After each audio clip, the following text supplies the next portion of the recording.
sitting here with Ayla Brown, who's a Nashville recording artist. When I say that, how does that sound? Sounds pretty dang good. Where did singing come from in your life? So when I was really, really young, and I know that's probably the story for like every single singer, but I feel like it is totally God-given. You wake up, you're born, like you start humming before you can talk, sort of thing. And that was the story for me. I was just always singing, and luckily my parents never told me to shut up, so I'm still doing it. Well, I hope not, right? So in 2006, American Idol, how did that happen? You were a finalist. I was. So back in 2006, I was a senior in high school, and for 2 years prior to that, I had already committed to a basketball scholarship to go to my dream school of Boston College. So my mom came home one day and said, you know, Idol's coming to Gillette Stadium, which was only 5 minutes from where I grew up, and she said, you should try out. It'll be such a fun way to end your senior year of high school. You already know where you're going to college. And we stood in line for 18 hours in the pouring rain. It was right after Hurricane Katrina, so all of the rain and remnants were coming up through that area. And I got my first golden ticket, and that started the journey. And I placed 13th that year in season 5. What happened after that? Did that cement that, yeah, I really want to do this? Yes, exactly. It was my first time singing on stage, first time singing with a band. The only other performance opportunities I had were through the chorus in my high school, and I sang a couple national anthems, but American Idol was a true American dream. Like, I was discovering my dream as it was happening, so it was pretty fascinating. Your mom was a reporter in this market a while back, yes. Gail Huff, and your dad is a former senator from Massachusetts, who we understand is on a short list with Donald Trump. What would that mean to your family?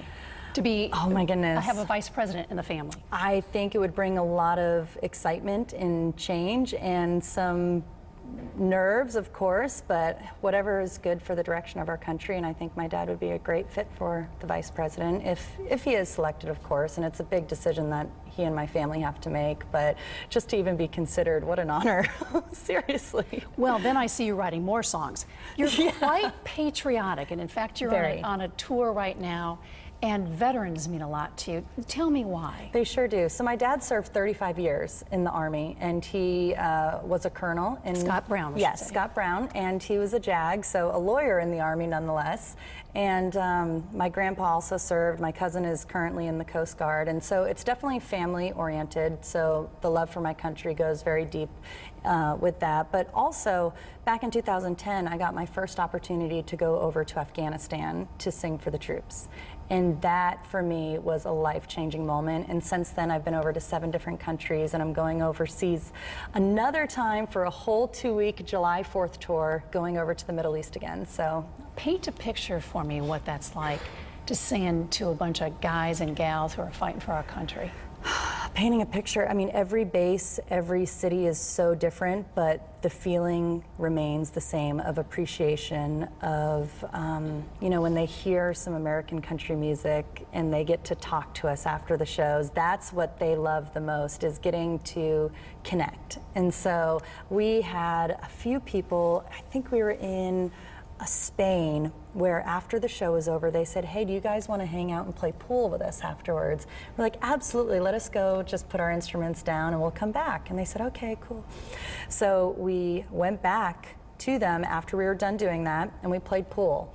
And they said to us, you're the only group of artists that actually came back after they said they were going to. A lot of people say that, like, for whatever reason, don't keep their promises. They don't keep their promises. And I'm like, I'm not that person. If we say we're gonna come play pool and hang out with you guys, we are totally there. So we did. Ayla, you grew up in Massachusetts. How do you get country?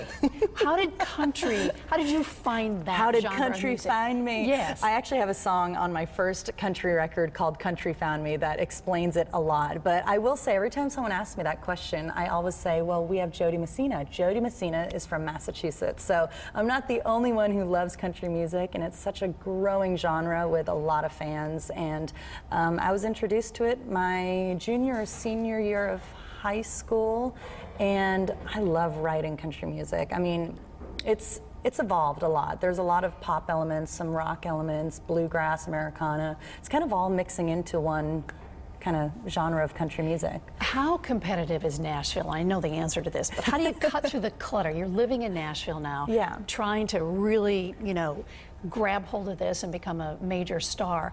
How difficult is that? And are you playing in bars in Nashville? What are you doing? No, and that's what I'm not doing. I'm not playing the bars in Nashville because you have to do 4 hours of just cover songs. And I'm really trying to be my own artist where Good I'm a for you. singer-songwriter. So what I do is I keep my connections, I write all the time. I'm trying to always develop the networking side of things in Nashville.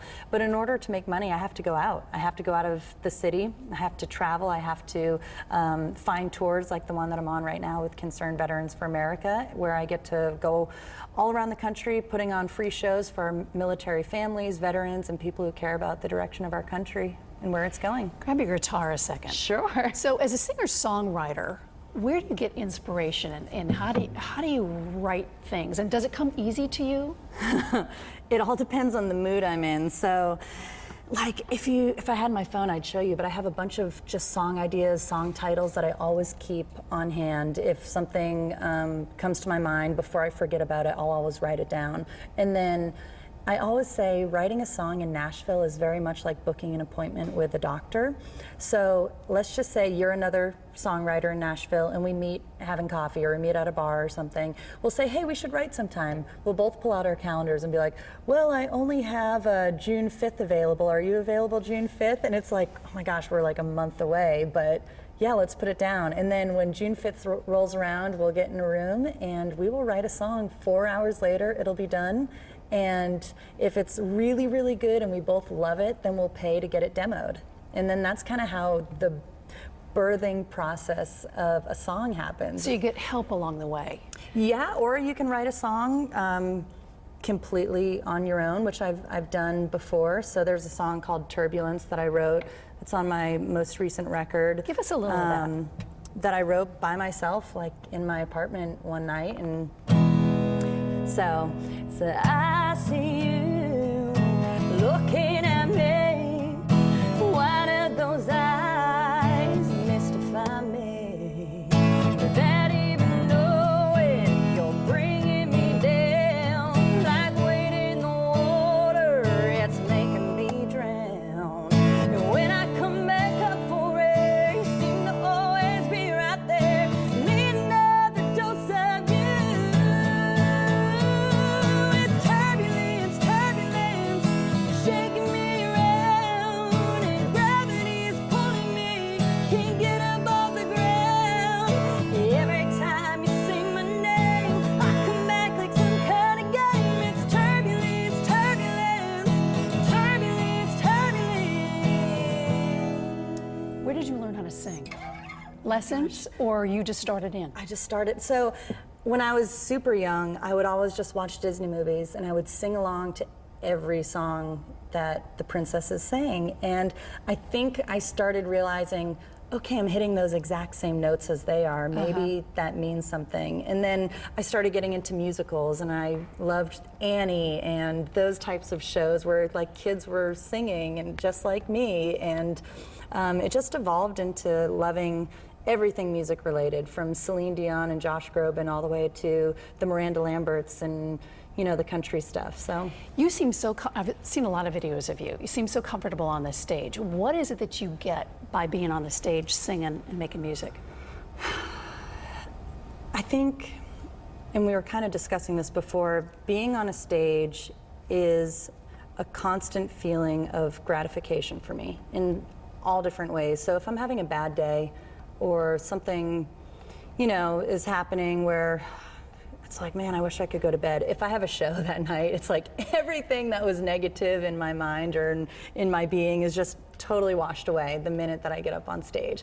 And it doesn't really matter necessarily if there are 5 people in the crowd or like 5,000. It's still or right here when I was singing that song, like I was just smiling. I love what I do, and I hope it shines through and that people see that. It does. But it's not fake. These smiles are real. Like the fact that I can even play and sing at the same time. When I moved to Nashville 5 years ago, I didn't know how to play this thing, and the fact that now I Are can, you kidding? Yes. Did you teach yourself? Yes. So now that I can actually play and write a song, it's like, wow, I did that. That to me is such an accomplishment from where I started 5 years ago. Who do folks say you sound like, or does that happen at all? I don't know. Do they say, oh, you sound like? No, they never do. It's funny Okay. because of my height, and no one can really tell because I'm sitting down, but I'm 6 feet tall.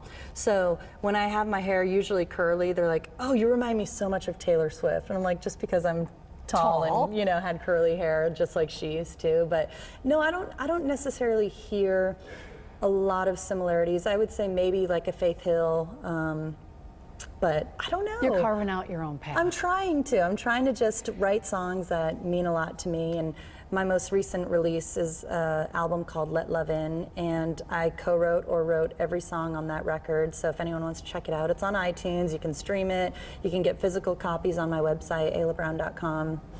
It's all good. It's all good. Thank you so much for coming on You're and so letting us welcome. know about you, and you're going to play us out. Yes, so thank I am. you very much. You're welcome.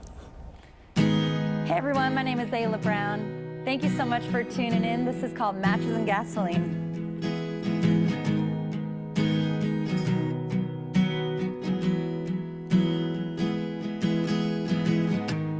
Every time you say goodbye, I swear that it's the last time. I lock my door, ignore your calls, and put you out of my mind. But somehow you always know when I say that I don't want you, I'm just blowing smoke. You're my weakness, I'm defenseless. Ooh, ooh, ooh. You let a fire that I can't put out, and all the water in the world can't drown it. If I'm the spark, then baby you're the kerosene, out of control, biting, so this could be the enemy. When you touch me, I start melting. I know I shouldn't, but I just can't help it. You drive me wild, but you're driving me crazy. Boy, you know you're bad for me like matches and gasoline. Boy, you know you're bad for me like matches and gasoline.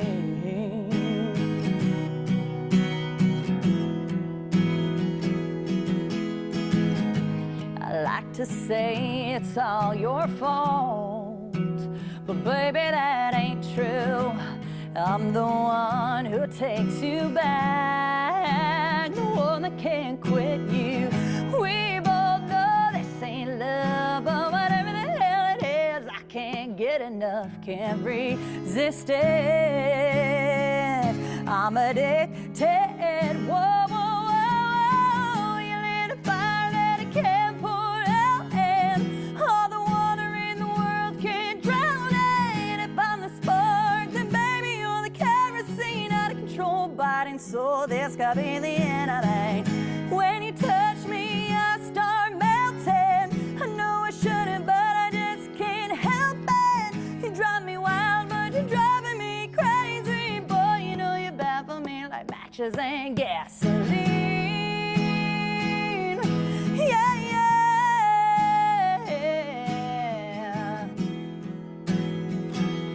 Whoa, yeah, yeah. You lit a fire that I can't put out, and all the water in the world can't drown it. If I'm the spark, then baby you're the kerosene, out of control, biting, so this could be the end of me. When you touch me, I start melting. I know I shouldn't, but I just can't help it. You drive me wild, but you're driving me crazy. Boy, you know you're bad for me like matches and gasoline.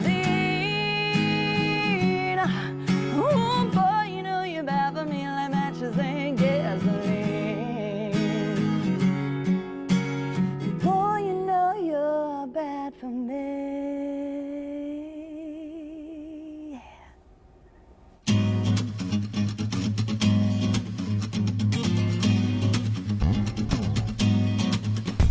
Made a trivial pursuits when one missing. Who is this girl I spend all night kissing? And if one was right here, then who else is missing? Got a little sidetracked if I'm so wishing I find the keys to the door, but it's also a metaphor. Things keep locked in the grocery store of my mind. Just to save time, I'll skip right ahead to the last ride. The harder we look, the less we can see. Don't you know, you know, you know that you need me.